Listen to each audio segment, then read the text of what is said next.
আমার মুসলমান বলার উদ্দেশ্য হলো হুযায়ফা রাদিয়াল্লাহু তাআলা আনহু স্বপ্ন যোগে দেখালেন, এ বাদশা তুমি আমাকে স্থানান্তরিত করে অন্য জায়গায় দাফন করো। আমার লাশের কাছে পানি এসেছে এবং আব্দুল্লাহ আনসারীর লাশের কাছে পানি গিয়ে স্যাঁতসেঁতে ভাত হয়ে গেছে। ওগো আল্লাহর বান্দা, তোমরা আমাদেরকে স্থানান্তরিত করো। এই স্বপ্ন 3 দিন দেখার পরে আপনার মালিক ফয়সাল, তিনি বাদশা ফয়সাল চিন্তা ভাবনা নিতে পেরেছিলেন না। 3য় দিনে যখন নুরি আল মালিকি প্রধানমন্ত্রী দেখলেন এবং গ্রান্ড মুফতি যখন দেখলেন, তিনারা দুজন যাবার পরে বাদশার দরবারে হাজির হলেন। এ বাদশা, আমরা স্বপ্ন যোগে দেখেছি। স্বপ্ন হলো 3 প্রকার বলেছি, একটা হলো রুহানি, একটা হলো নাফসানি, একটা হলো শয়তানি। বাবা, এই স্বপ্নের কথা বুখারীতে লেখা আছে। আল্লাহর নবী বলেছে, যারা আপনার স্বপ্ন দেখবে আল্লাহ পাকের তরফ থেকে রুহানি স্বপ্ন যদি হয়, ওটা নবুয়তের 70 ভাগের 1 ভাগ। জোরে বলুন সুবহানাল্লাহ। নবুয়তের 70 ভাগের 1 ভাগ বলা হয়েছে। হযরত হুযায়ফা রাদিয়াল্লাহু তাআলা আনহু স্বপ্ন যোগে দেখান, এ আপনার আল্লাহর বান্দা, আমার আপনার লাশটাকে উঠাও। মালিক আপনার বলে হচ্ছে বসে আছে। মন্ত্রীর কাছে যাবার পরে মুফতি সাহেব আপনার পরামর্শ করে নিয়ে গেল। মুফতি সাহেব যাবার পরে বলল, এবার আপনার বলে হচ্ছে বাদশার চিন্তা হলো, তাই তো আমি 3 দিন ধরে স্বপ্ন দেখেছি, কিন্তু স্বপ্নের কথা আপনার ভুলে গেছি, মনে নাই।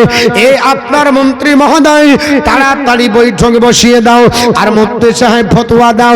মুফতি সাহেব বলল, না অসুবিধা নাই, যেহেতু নবীর আপনার সাহাবী, আপনার লাশ আপনার চলে যাবে, লাশ আপনার ভেসে যাবার উপক্রম হয়ে যায়। ও নবীর সাহাবারা, আপনার চলে যাবে এটা হবে না। আল্লাহর গোলামেরা শুনে রেখে দাও, এই লাশটাকে স্থানান্তরিত করতে হবে। মুফতি সাহেব ফতোয়া দিল, ওই সালমান পারকে, নবীর সাহাবী হযরত সালমান পারসি রাদিয়াল্লাহু তাআলা আনহুর লাশের কাছে দাফন করতে হবে। জোরে বলুন সুবহানাল্লাহ। যে সালমান পারসি বাবা 250 বছর বেঁচে ছিলেন, যেদিন ইন্তিকাল করে চলে যান, ইরাকের গভর্নর ছিলেন। উনি ডাক দিয়ে বললেন, জগৎবাসীরা, আমি পৃথিবীর জমিনে চলে যাব। ও নবীর সাহাবারা, আমার অনেক মাল রয়ে গেছে, এই মালগুলো নিয়ে কবরে যাব না। নবীর সাহাবীরা বলে, চলো সালমান, ওগো নবীর সাহাবী, আপনি তো পৃথিবীর জমিনে অনেক আপনার ইবাদত করেছেন, আল্লাহ আপনাকে হায়াত অনেক দিয়েছে, 250 বছর আপনি জীবন যাপন করলেন, আপনি নবীর আপনার জান্নাতি সাহাবী। হুজুর, এই ইরাকের মাটিতে আপনি বলে হয়েছে পৃথিবী থেকে চলে যাবেন, আপনি কি এমন মাল রেখেছেন? উনি বললেন, একটা জুব্বা থেকে গেল, একটা পাগড়ি থেকে গেল, একটা আমার আশা থেকে গেল, একটা আপনার থাল থেকে গেল, একটা গ্লাস থেকে গেল, একটা আমার আপনার বলা হয়েছে এই করে ছড়ি থেকে গেল। কয়েকটা জিনিসের নাম বলেছিলেন। এই জিনিসগুলো আপনার থেকে যদি চলে যায় আর আল্লাহর দরবারে যদি উঠি, আমার নবীর সম্মুখে যদি যায়, আর আমি ইরাকের দায়িত্ব নিয়ে গভর্নরিতে আপনার করেছি, আমি আপনার ইরাক শাসন করেছি, আল্লাহর নবী ডাক দিয়ে যদি বলে, এ আমার সাহাবী সালমান, এত সম্পদ রেখে তুমি আপনার চলে এসেছো, আপনার রাষ্ট্রীয় শাসন কেমন করেছো? নবীর দরবারে আমি মুখ দেখাতে পারবো না। কত কি ছিল বাপ, শুধুমাত্র একটা জুব্বা, একটা পাগড়ি, একটা পাঞ্জাবি, একটা আশা, একটা আপনার লাঠি, একটা হলো আপনার বাটি, একটা থাল, একটা হলো গ্লাস, এই সমস্ত জিনিসগুলো, এগুলোকে তিনি বললেন অনেক সম্পদ। আর আমরা গোটা গোটা আপনার টাকা পয়সার অধিকারী হয়ে ব্যাংক ব্যালেন্স করে আমরা রেখে দিই, আমরা কিন্তু চিন্তা করি না। ঠিক না বেঠিক বাবা? আমার মুসলমান বলার উদ্দেশ্য হলো, ওই সালমান পার্কে নবীর সাহাবীদেরকে দাফন করতে হবে। সালমান পার্কের আপনার দাফন করার সিদ্ধান্ত হয়ে গেল।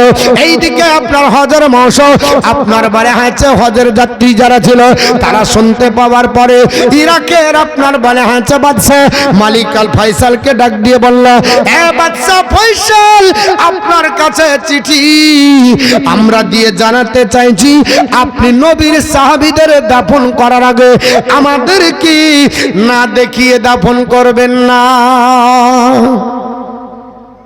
নবীর সাহাবীদেরকে দেখতে চাই, কারণ জান্নাতি সাহাবী এদেরকে দেখলে কলিজা ঠান্ডা হয়ে যাবে। আল্লাহর নবীর সাহাবী হুযায়ফার আপনার বলা আছে লাশ আর আপনার আব্দুল্লাহ আনসারীর লাশ, দুইটি লাশকে তোলা হবে। হজের মৌসুম চলে গেল, আপনার নির্দিষ্ট টাইম হলো, একটা টাইম দেওয়া হলো, এই দিনে আল্লাহর নবীর আপনার সাহাবীদের লাশ তোলা হবে। 5 লক্ষ মানুষের ভিড় হয়েছিল, জোরে বল সুবহানাল্লাহ। গোটা এলাকা জেনে নিয়েছিল, ওগো নবীর সাহাবারা জানতেছো এবং আল্লাহর বান্দারা তোমরা শুনে রেখে দাও, পৃথিবীর জমিনে আজ আপনার বলা হয়েছে নবীর 2 জন সাহাবীকে তোলা হবে, হযরতে হুযায়ফা আর আব্দুল্লাহ আনসারী। ওই ইরাকের আপনার মাটিতে দাজলা নদীর তীরে আছে। হজের মৌসুমে হাজীগণ আপনার সব হজ করে আল্লাহর নবীর সাহাবীদের দেখার জন্য ইরাকের মাটিতে ঢুকলেন। হাজারে হাজারে মানুষ, 5 লক্ষ মানুষের ভিড় হলো। কেরানের ব্যবস্থা করা হলো, ক্রেন আপনার আনা হলো। সেই জায়গাতে একটা আপনার বলা হয়েছে চিকিৎসা বিজ্ঞানী এসেছিল, আপনার বলা হয়েছে জার্মান থেকে চক্ষু চিকিৎসা বিজ্ঞানী। উনিও বলেছেন মুসলমান আজকে দেখবো কেমন করে 1300 বছর পরে নবীর গোলাম কি করে জিন্দা থাকতে পারে। এটা তো হতে পারে না, আমাদের থিওরি কোনোদিন মেনে নেবে না। কারণ বিজ্ঞানের থিওরি হলো একটা মানুষ যদি মারা যায়, কবরস্থ যদি করা যায়, 72 ঘন্টা পরে লাশটা বাস্ট হয়ে যাবে। 8 দিন যদি হয় পচন ক্রিয়া শুরু হয়, 40 দিন যদি হয় রাসায়নিক প্রক্রিয়া হয়, 2 বছর যদি হয়ে যায় হাড্ডি ছাড়া মাংসগুলো সব গলে গলে মাটিতে মিশিয়ে যায়। যদি আপনার 40 বছর হয় হাড্ডি পর্যন্ত নষ্ট হয়ে যায়, মাত্র আপনার টিকা আর আপনার মাথার হাড্ডি ছাড়া সবগুলো নষ্ট হয়ে যায়। আপনার পৃথিবীর বিজ্ঞানীরা তত্ত্ব দিল আপনার 1300 বছর হলো। এটা কি সম্ভব হয়? এরকম আপনার প্রমাণ করার জন্য চিন্তা ভাবনা নিয়ে চলো আপনার লক্ষ লক্ষ মানুষের মাঝে আপনার জার্মানি চক্ষু বিশেষজ্ঞ আপনার আসার পরে ওইখানে সমবেত হওয়ার পরে যখন আপনার মাটি খোঁড়ার পরে দাজলা নদীর তীর থেকে আপনার 2 জন সাহাবীর লাশকে তোলা হয়েছিল। খোদার কসম করে বলি লাশে পচন ধরেনি, কাফনে পচন ধরেনি, আপনার জামা কাপড় নষ্ট হয়নি, তাদের আপনার বলা হয়েছে শরীরের কোনো আপনার বলা হয়েছে লোমও খসেনি। জোরে বলুন সুবহানাল্লাহ। হযরতে হুযায়ফা রাদিয়াল্লাহু তাআলা আনহুর লাশটাকে আপনার ক্রেন দিয়ে আপনার তোলা হলো। দেখতেছে বাবা হুযায়ফা রাদিয়াল্লাহু তাআলা আনহুর চক্ষু মোবারক যেমন আপনার বলা হয়েছে জিন্দা মানুষ ঘুমায়, এই রকম চোখ মনে হয়। চক্ষু বিশেষজ্ঞ ডাক্তার জার্মানির বলল না না, এটা কি করে হতে পারে, তোমাদের এটা নবীর সাহাবী বলে হ্যাঁ, বলে দাঁড়া আমি দেখতেছি রক্ত সঞ্চালন, রক্ত বেরিয়ে যাচ্ছে, মনে হচ্ছে তাজা তরতাজা আপনার মানুষে আছে। আল্লাহর নবীর সাহাবী হযরত হুযায়ফার চোখের কাছে দাঁড়িয়ে যখন আপনার জার্মানি ডাক্তার চোখের দিকে তাকিয়েছিল, নিজের আপনার চোখ আল্লাহর নবীর সাহাবীর চোখের দিকে দাঁড়িয়ে আপনার থাকতে পারলো না, তাকাতে পারলো না, চোখ বন্ধ হয়ে যাবার মতো উপক্রম হয়ে গেল। এত চোখে জ্যোতি, জোরে বলুন সুবহানাল্লাহ। মানুষ যখন মারা যায় চোখের জ্যোতি নষ্ট হয়, মানুষ যখন মারা যায় রক্ত গোটা হয়ে যায়, মানুষ যখন মারা যায় কোনো আপনার কিছু থাকে না, সব আপনার অচার হয়ে যায়, সব বন্ধ হয়ে যায়, অকাজ হয়ে যায়। অথচ নবীর সাহাবী হযরত হুযায়ফা রাদিয়াল্লাহু তাআলা ইন্তিকাল করার আপনার 1300 বছর পরে 1913 সালে পৃথিবীর জমিনে বাবা ইন্তিকাল করার পরে ইরাকের সরজমিন থেকে নুরিয়াল মালিকের নেতৃত্বে বাদশা ফয়সালের তত্ত্বাবধানে 1300 বছর পরে লাশটা তোলা হলো। অথচ লাশ আপনার গলে যায়নি, পচন ধরেনি, আপনার নষ্ট হয়নি, তাজা রক্ত বের হতেছে। তদন্তর কালে ডাক্তার আপনার জার্মানি ডাক দিয়ে বলল এ মুসলমানেরা এটা কে গো? বলে ইনি হচ্ছেন হযরত হুযায়ফা। ইনি নবী বলে না, ইনি হচ্ছেন নবীর সাহাবী। বলে যে কলমা পড়ার কারণে, কলমা আপনার উচ্চারণ করার কারণে আপনার কবর জিন্দা রাখতে পারে, যে কলমার আপনার বলে আপনার বলে হাজার সাহাবিল্লাহ নষ্ট হয় না, ওই নবীর কলমা পড়ে আমিও এই রকম জান্নাতি হতে যাই। আপনার বলে হচ্ছে 1713 সালে আল্লাহর নবীর সাহাবী হুযায়ফার সামনে জার্মানি চক্ষু বিশেষজ্ঞ ডাক্তার কলমা পড়ে মুসলমান হয়ে যায়।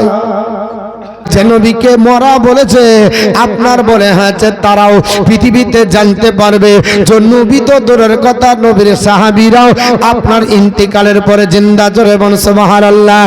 আপনার পৃথিবীর জমিনে আল্লাহ পাক 10 শ্রেণীর বান্দা বান্দিকে কবরে জিন্দা রাখে। জোরে বলুন সুবহানাল্লাহ।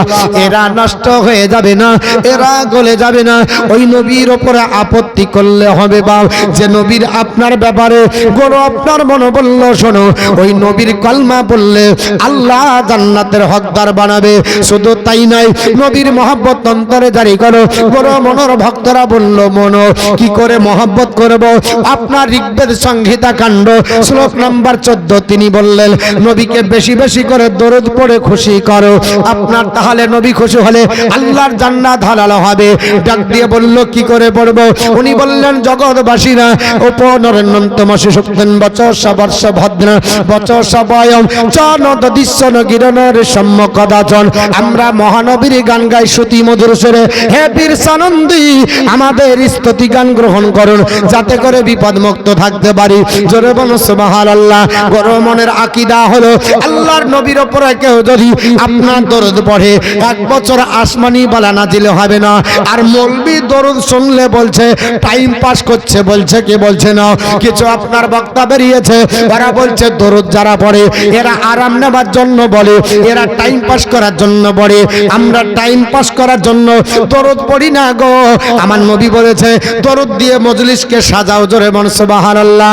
আল্লাহ পাকের নবীর উপরে একবার কেউ যদি দরুদ পড়ে, আল্লাহ পাক তার উপরে 10 বার আপনার রহমত নাজিল করবে। আমার নবী পবিত্র জবান দ্বারা বলেছে, আল্লাহ কোরআনে বলেছে, ইয়া আইয়ুহাল্লাযীনা আমানু, হে ইমানদার বান্দা বান্দিরা, সাল্লু আলাইহি ওয়া সাল্লিমু তাসলিমা, তোমরা নবীর প্রতি উত্তম ভাবে দরুদ ও সালাম পাঠ করো। জোরে বলুন সুবহানাল্লাহ। আল্লাহর নির্দেশ ইমানদার যারা হবে নবীর প্রতি দরুদ ও সালাম পড়বে, আর বেঈমান যারা হবে এরা তো পড়বে না বাবা। শুধু পৃথিবী জমিনে আমরা নবীকে ভালোবাসি তাই আপনার পড়ব তাই নয় বাবা। পৃথিবীর জমিনে ইমানদাররা কখনো দরুদ আপনার ছাড়বে না।